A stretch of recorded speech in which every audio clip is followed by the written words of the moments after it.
Big boss హౌస్‌లో nomination పూర్తయ్యాక చాలా డిప్రెస్డ్‌గా, సైలెంట్‌గా కనిపిస్తుంది. అంటే అది నైనిక అనే చెప్పొచ్చు. నైనిక పాయింట్ ఉంటేనే మాట్లాడుతుంది. లేదంటే లేదు అన్నట్లుగా హౌస్‌లో ఉంది. కానీ ఇప్పుడు సోనియా తనని సిల్లీ రీజన్‌తో నామినేట్ చేయడంతో పాటు విష్ణుప్రియని కూడా ఆ విధంగా అన్నన్ని మాట్లాడడంతో నైనిక అయితే నిఖిల్ దగ్గరికి వెళ్ళి అన్ని మాటలంటున్నప్పుడు వెళ్ళి ఆపాల్సింది కదా సోనియాని అంటూ అడుగుతుంది కూడా.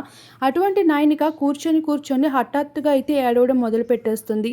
మరొక వైపు సోనియా అయితే కాఫీ తాగుతూ రిలాక్స్ అవుతూ కనిపిస్తూ ఉంటుంది.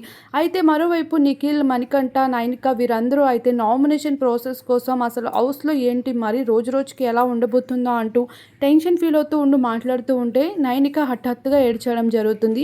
తను ఏడవడానికి రీజన్ మాత్రం ఏమైనప్పటికీ నాకు ఈ హౌస్‌లో ఉండడం చాలా కష్టంగా ఉంది అంటూ అయితే బాధపడుతూ కనిపించేసింది.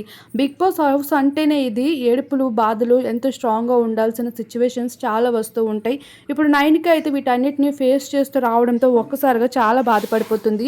అలానే హౌస్‌లో తన పైన యెల్లో కలర్ రంగు కూడా చాలా ఎక్కువగా పెయింట్ అయితే పూస్తూ ఉండడం, అది తను తీసుకోవడం కూడా ఆ రంగుని రిమూవ్ చేసుకోవడం కూడా తనకి చాలా ఇబ్బందిగా అయితే ఫీల్ అవ్వాల్సి వచ్చింది. చాలా కష్టపడిందని చెప్పుకోవచ్చు ఆ రంగు వదలడానికి కూడా.